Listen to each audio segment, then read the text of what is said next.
manque un truc là, ils sont sérieux Tesla? Bonjour à tous et bienvenue en Tech Break, votre rendez-vous hebdomadaire par 01net.com. Et l'actualité de cette semaine, c'était chez Tesla. Il y a eu un petit souci sur certaines modèles 3 et certaines modèles Y qui ont été livrées.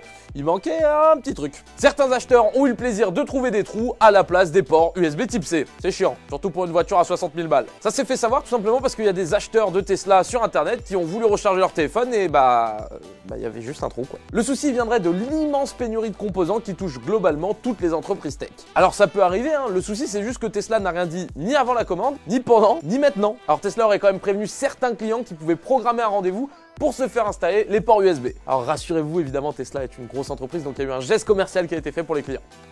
Non, plus sérieusement, il n'y a rien qui a été fait. En même temps, vous avez acheté une voiture à 40 000 €. Vous pouvez bien mettre 20 balles dans une batterie externe à un moment donné. Les gars, vous voulez pas aider? Oh! Et le chiffre de cette semaine, c'est 50 290 000. C'est le nombre d'heures de visionnage sur la plateforme Salto. Non, je déconne. C'est le nombre d'heures de visionnage de la saison 3 de la série Netflix, Narcos. Comment on le sait? Tout simplement parce que Netflix publiera à partir de maintenant un top 10 de ces séries. Un top 10 qui sera fait en fonction du nombre d'heures de visionnage sur leur programme. Je pense que ce qui vous intéressera, c'est ces deux tops-là. Le top mondial avec d'un côté les films, d'un côté les séries. Et le top France avec d'un côté les films et d'un côté les séries. Et c'est pas fini, Netflix ils ont régalé, ils ont aussi sorti le classement des films qui ont le mieux marché sur la plateforme 28 jours après leur sortie. Et là c'est Bird Box qui est en première place avec plus de 282 millions d'heures de visionnage. Alors ces chiffres ils sont intéressants mais ils sont un peu à nuancer. Parce que si vous regardez par exemple le même épisode d'une série d'une heure 5 fois, ça comptera 5 heures dans le total alors qu'en fait vous avez juste vu le même épisode. Ce qui serait vraiment intéressant ce serait d'avoir le nombre de personnes qui finissent les séries. Mais ça, Netflix, ils sont pas trop chauds. Surtout que ces tops-là, ils sont faits pour vous conseiller des séries. Et qu'étonnamment, il n'y a que des productions Netflix. C'est fou. Et place au concours, la dernière fois on vous offrait votre manette Nacon Revolution X et c'est Marc Lejeune qui l'a gagné. Bravo à toi, va voir ton commentaire pour voir comment récupérer ton cadeau. Et cette semaine on vous offre votre SSD Western Digital Black SN750 SE. J'ai appris la référence par cœur. Pour participer c'est très simple, on a toujours besoin d'un SSD. Vous le demandez là en dessous en commentaire. Dites-nous pourquoi vous en avez besoin et on fera un petit tirage au sort la semaine prochaine.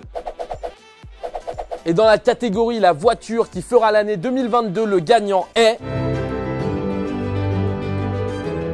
Introducing Luxury Electric. Introducing Lucid Air.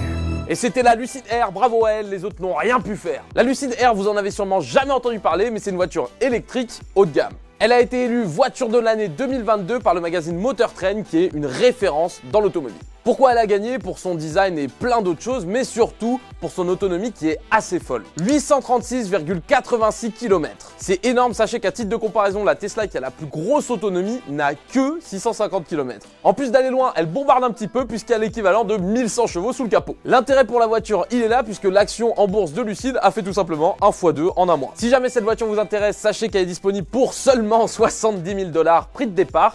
Et la question que vous vous posez à juste titre, est-ce qu'il y a les ports USB-C? Je ne sais pas. Et cette semaine, on voulait savoir, est-ce que vous pensez que cette nouvelle marque qui est Lucid peut concurrencer Tesla qui est déjà très bien installée?